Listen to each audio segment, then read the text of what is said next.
Olá, boa noite para você. Boa noite, Cris. Olá, boa noite. O Tudo Que Há está no ar e a partir de agora você fica com a gente. Informação, diversão e prestação de serviço na Revista Eletrônica dos Baianos. Dá só uma olhada no que nós preparamos para você no programa de hoje. Baiano, ator, apresentador, cineasta e escritor de literatura infantil brasileiro. No quadro Perfil de hoje, um bate-papo com Lázaro Ramos. Ele utiliza os malabares circenses e as engenhocas astrológicas para medir a distância, calcular o vento e sentir as energias. Ficou curioso? Então fica com a gente. E ainda, uma prática que tem sido bastante procurada a fim de aliviar o estresse, uma matéria sobre o poder da meditação. Tudo isso agora no Tudo Que Há.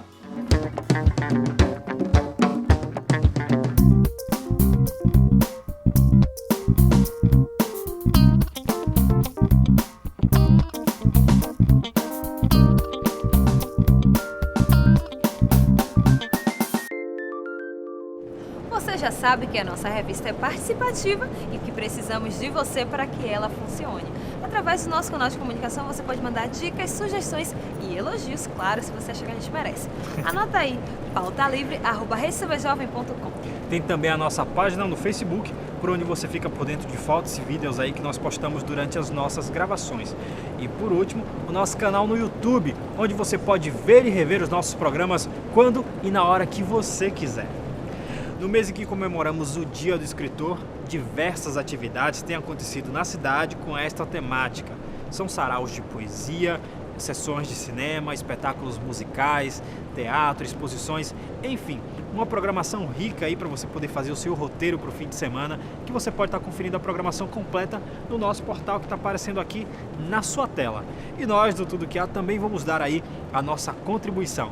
Nós vamos mostrar para você dicas de literatura. Bom, eu acho meio exagerado a gente falar de um livro que a gente deve ler, porque, na verdade, né, o que tem de livro por aí que é importante, não é brincadeira. Por exemplo, eu acho que todos nós deveríamos ler toda a obra poética do Manuel de Barros.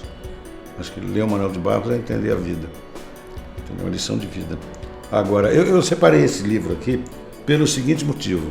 Esse livro, esse autor, que é um pensador russo, ele foi de um grupo de estudos de um sábio russo pouco conhecido chamado Georgy Gurdjieff.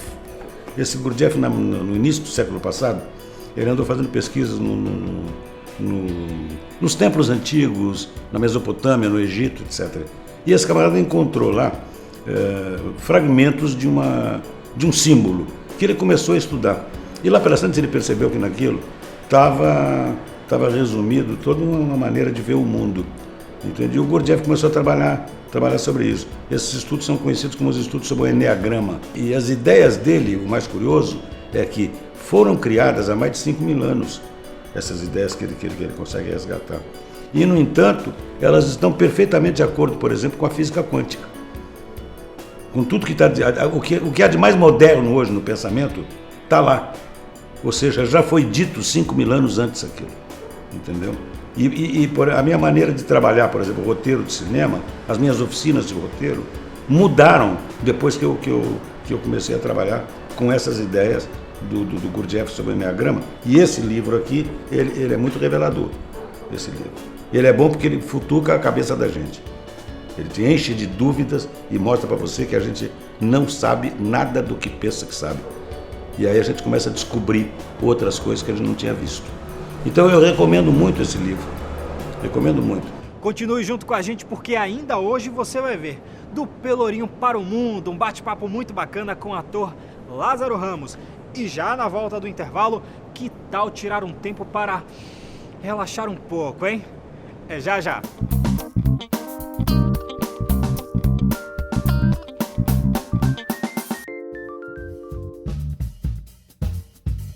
Videoclipe, show, documentários, edição e finalização.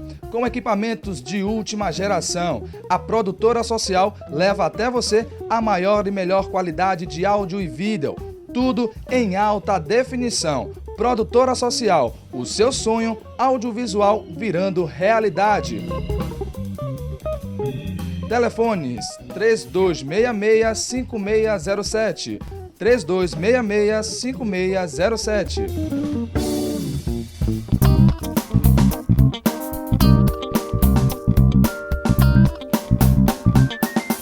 A minha indicação literária é O Sol é para Todos, da Rapeli. É um livro que venceu o Pulitzer Prize, que é considerado o Oscar da literatura. É um livro que virou filme em 1962 e ganhou o Oscar. É um livro que traz questões sérias como o estupro, a injustiça racial e a destruição da inocência. A história principal do livro é sobre um jovem, o Tom Robson, que foi acusado por uma família branca de estupro.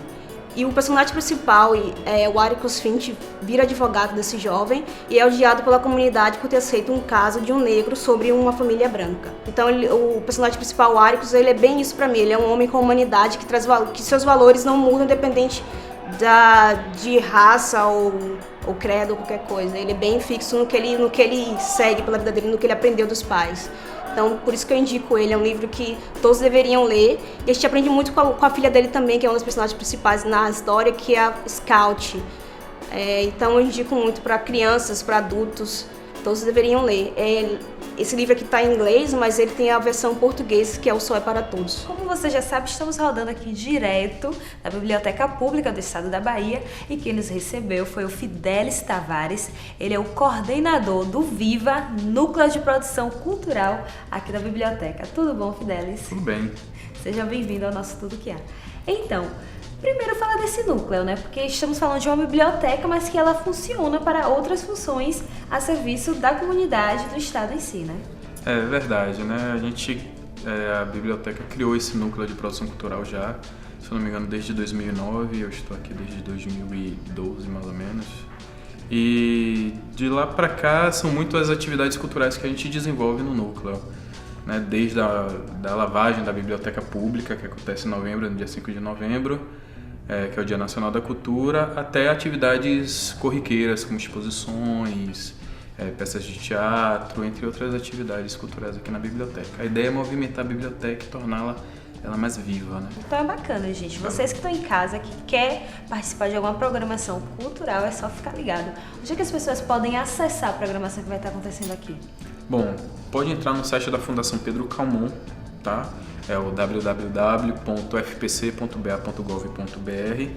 Se eu não me engano, a partir de agosto a gente vai ter um novo site, e aí é um site que vai ter conteúdo específico da biblioteca. A Fundação Pedro Calmon gerencia as bibliotecas, é um site mais geral, mas a gente vai ter um espaço só nosso pro nosso frequentador, aqui da biblioteca, para eles acessar e verificar toda a nossa programação. Um personagem instigante que vive em busca do seu lugar ideal. Ele percorre os espaços a bordo de um triciclo e divide com o público a essência da sua experiência interplanetária. É arte, é de rua, é o lançador de foguetes.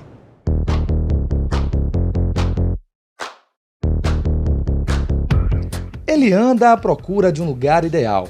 Converge o espaço físico e a energia do público. Deslocando-se pela rua e traçando, calculando o seu caminho, ele vai à busca dos seus elementos cênicos.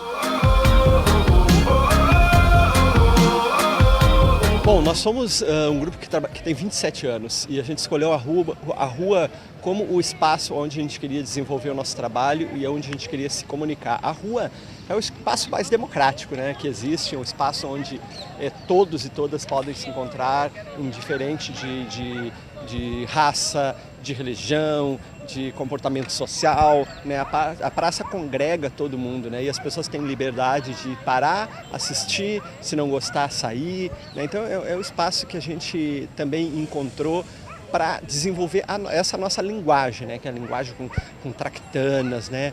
Onde não tem limite de tamanho, a gente pode crescer, pode lançar foguetes, pode...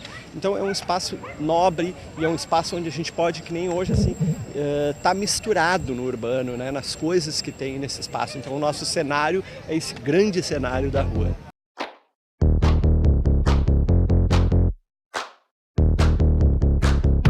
O lançador de foguete foi louco, surgiu de um trabalho de um filho. O meu filho estava fazendo um trabalho de experiência uma feira de ciência de uma escola, e aí a gente pesquisou, desenvolveu o foguete, desenvolveu para essa, e depois eu olhei e falei, isso aqui pode se transformar num espetáculo.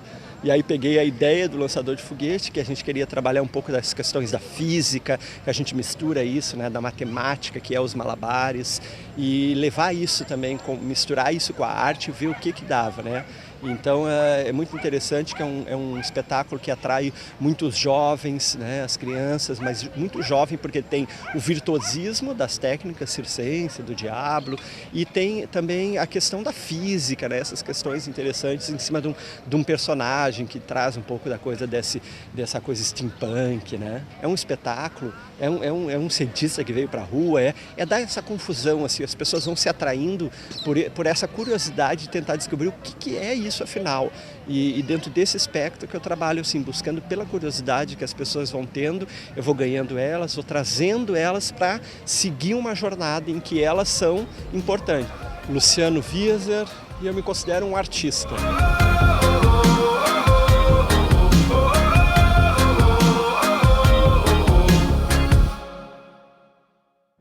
Presente em 150 países, aqui no Brasil, o estado da Bahia foi o primeiro a receber a instituição Arte de Viver e o seu projeto que desenvolve técnicas para aliviar o estresse. Prática esta que vem sendo cada vez mais requisitada devido ao mundo corrido em que vivemos.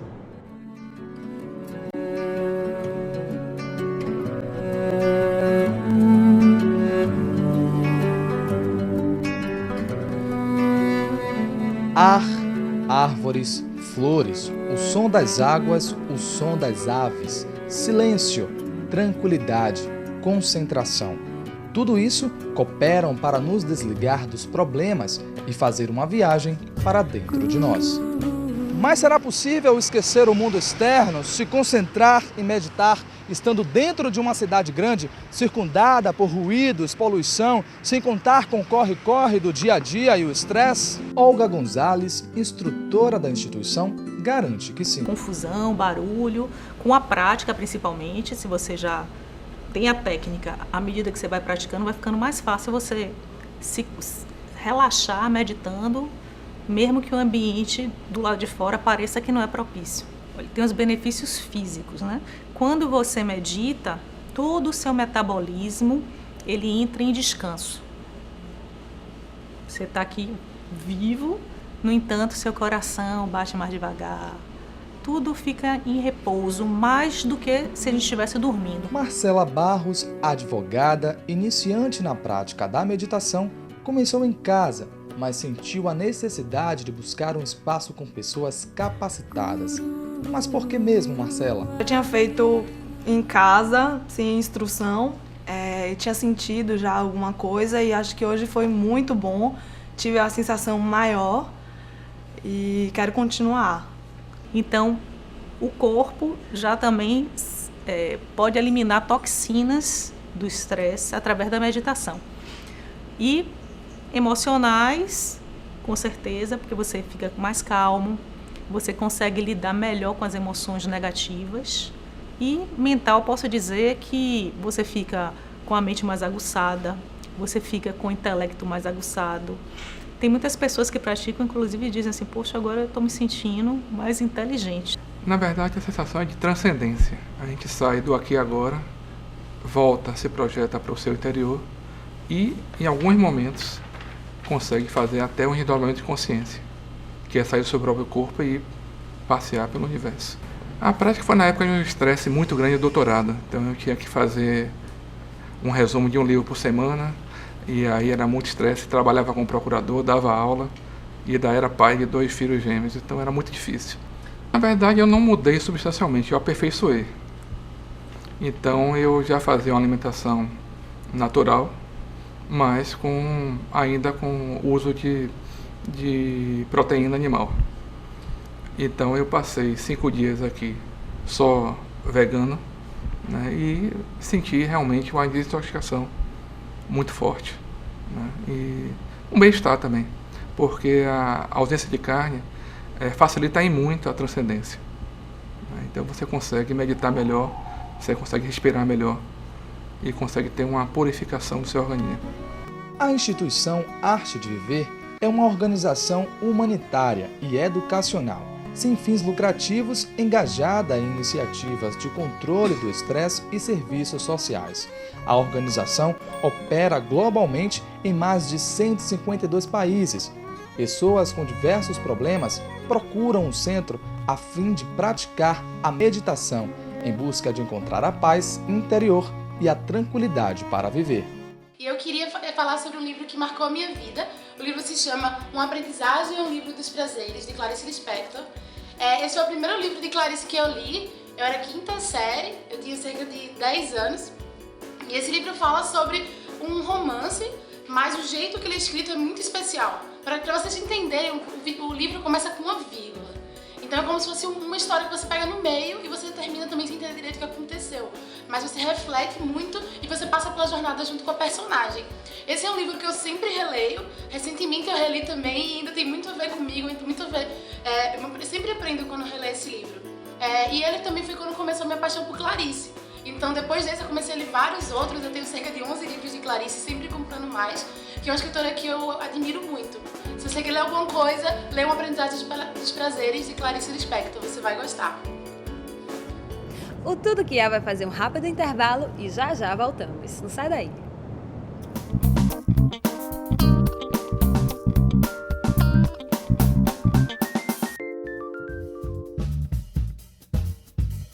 Videoclipe, show, documentários, edição e finalização. Com equipamentos de última geração, a Produtora Social leva até você a maior e melhor qualidade de áudio e vídeo.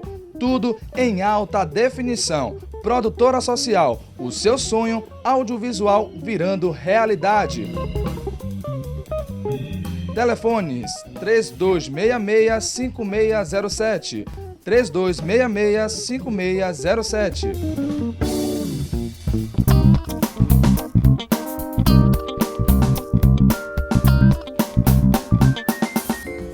A obra que eu indico para a leitura sempre, e que é também uma forma de conhecermos o Brasil, é a obra de Euclides da Cunha, Os Sertões. E essa obra foi muito importante para mim porque eu, quando estava no 2º grau, e eu queria fazer universidade de jornalismo, estava em dúvida se fazia jornalismo ou letras, e decidi fazer letras por causa do livro Os Sertões de Euclides da Cunha. E foi a partir daí, inclusive, que eu comecei a publicar em jornais, fazer artigos sobre opinião no Jornal à Tarde, e a partir daí eu comecei também a desenvolver pesquisas sobre literatura brasileira da década de 30, do século XX, obras de Graciliano Ramos, obras de Jorge Amado, obras de José Lins do Rego. Foram obras que eu comecei a ter interesse a partir da leitura de Os Sertões, que falava sobre o Brasil do interior, né? O Brasil sertanejo. Então eu, como pesquisador de cultura popular, isso ficou bastante marcado na minha formação literária. Eu indico Os Sertões de Euclides da Cunha, para você entender o Brasil profundo, o Brasil do sertão, o Brasil dos sertanejos. Nós vamos ver agora uma entrevista muito bacana com o ator Lázaro Ramos. Ele esteve de passagem por Salvador e aproveitou para conversar com a gente. Está no ar o nosso quadro Perfil.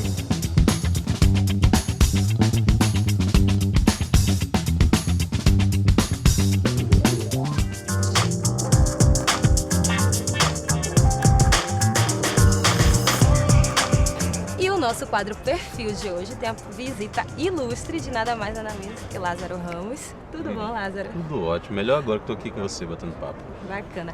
Bom, o nosso quadro Perfil, ele tem aquela visão de querer mostrar o lado também humano das pessoas com quem a gente conversa, além do profissional. Então, para as pessoas de casa que estão assistindo, a gente queria saber como foi a sua infância aqui em Salvador? Como foi crescer e morar aqui? Minha infância em Salvador... eu gosto de falar da minha infância em Salvador, sempre citando que eu fui criado numa casa com quintal, que eu acho que faz toda a diferença para a infância de uma criança. O quintal da casa de Dindinha, na Federação, onde eu fui criado, foi o lugar onde eu pude exercitar minha criatividade, um lugar onde eu me sentia protegido, um lugar onde eu recepcionava os meus amigos que iam para aquele quintal de Dindinha.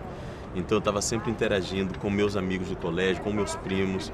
com a minha comunidade, que era o bairro da Federação e do Garcia. E assim eu fui criado. Isso eu acho que fez toda a diferença para a minha vida. Eu não fui muito um menino de estar na rua, porque a minha criação foi bastante rígida. Eu só ia para a rua sábado e domingo, às vezes. A semana toda, a hora de brincar, era no quintal.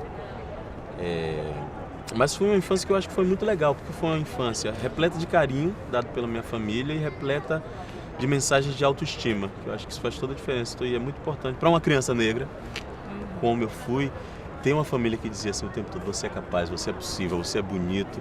Acho que fez toda a diferença. E deve ter sido por isso que você veio aqui justamente para o Pelourinho e ganhou o mundo depois que começou a entrar na arte. E você também passou pelo Liceu de Artes e Ofício, que foi uma casa que gerou muitos artistas que fazem sucesso hoje. Né? Pois é, eu comecei a fazer teatro, na verdade, no Anísio Teixeira, na escola ali da Caixa d'Água. E depois, com 14, 15 anos de idade, eu entrei no Bando de Teatro Olodum, que ainda ensaiava na Escola de Medicina, que na época não estava reformada, e a gente ensaiava ali. E esse período em que eu fazia teatro no Pelourinho, depois entrei em Cuida Bem de Mim, o espetáculo, que era do Liceu, fez toda a diferença na minha formação artística. Porque aqui eu pude, primeiro, exercitar a cultura popular enquanto artista, estar próximo da cultura popular, estar próximo do povo, estar próximo de alguns conceitos de autoestima, de luta pelos seus direitos, de cidadania. Tudo isso eu vivi aqui, foi uma semente que eu acho que é um pouco que me define até hoje. Eu não consigo deixar de ser aquele menino de 14, 15 anos que vivia no Pelourinho fazendo teatro, vivendo a minha arte. Eu acho que isso ainda me alimenta. Tanto é que às vezes quando eu vou fazer alguma escolha, quando eu vou dar alguma entrevista, eu vejo esse menino falando ainda hoje, apesar de eu ter 36 anos. Bacana. Hoje você teve a oportunidade de conhecer a TV Pelourinho, um projeto social que cuida de jovens, mas que cuida para esse novo universo que está se abrindo, que é o universo do imediato, do audiovisual, do cinema, da TV. O que é que você achou desse projeto? Eu acho maravilhoso empoderar pessoas para que elas usem a câmera, né? Durante muito tempo aqui nesse país, as câmeras estiveram nas mãos de poucas pessoas. E eu acho que isso é uma arma muito poderosa para pouca gente ter acesso a ela. E não falo arma somente relacionado a um cunho social.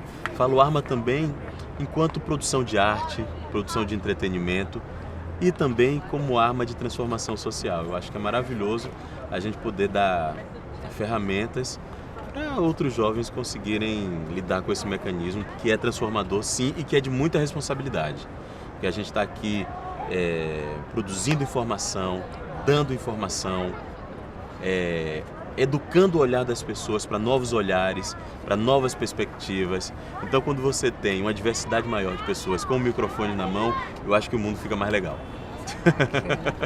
Então, diante da sua experiência aqui no Pelourinho e diante desse projeto, o que é que você diria para os jovens, para as pessoas que estão meio que em dúvida de como vai ser a vida, meio em dúvida do que ficar de esperança, porque o mundo acaba nos deixando meio que confusos e os jovens têm essa confusão já por natureza. O que é que você conseguiria dizer para eles, assim, já que você é uma pessoa que veio daqui e conseguiu vencer a vida? Eu acho que primeiro, não existe certeza nenhuma na vida, nem para sucesso nem para fracasso.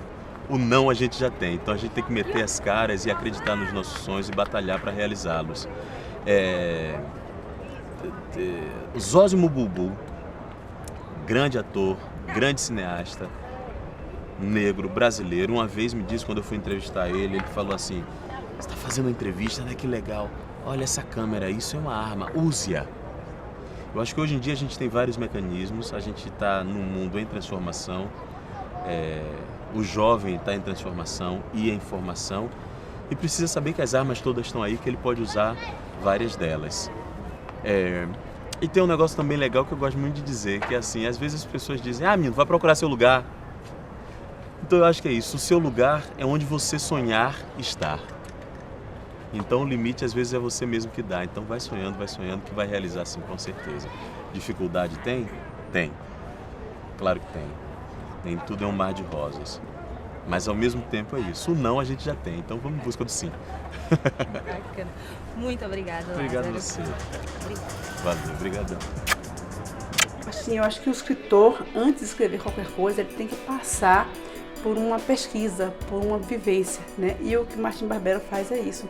Ele tem uma vivência pela América Latina, ele convive e discute a comunicação do século XXI, né? E ele, nessa discussão ele faz com a gente uma imersão na viagem do século XXI, que é o mundo da comunicação, né? E aí você rediscute a forma de pensar, a forma de dialogar, a forma de escrever, né? A forma de pensar e escrever a América Latina. E aí eu me apaixonei, eu uso ele como livro de cabeceira, de cama, porque eu estou fazendo um trabalho também com a América Latina sobre cinema, documentário, e eu acho que esse livro me levou a pensar uma outra forma de comunicação, tanto na forma verbal e oral, como também no audiovisual, como a gente se comunica dentro da América Latina, né? Então eu me apaixonei pelo ofício do cartógrafo, José Martim Barbero. E o nosso Tudo Que Há de hoje vai ficando por aqui. A você o nosso muitíssimo obrigado. Eu espero que você tenha gostado e que na próxima semana a gente possa contar com a sua companhia. É isso aí, obrigado, gente. Boa noite. Boa noite. Tchau.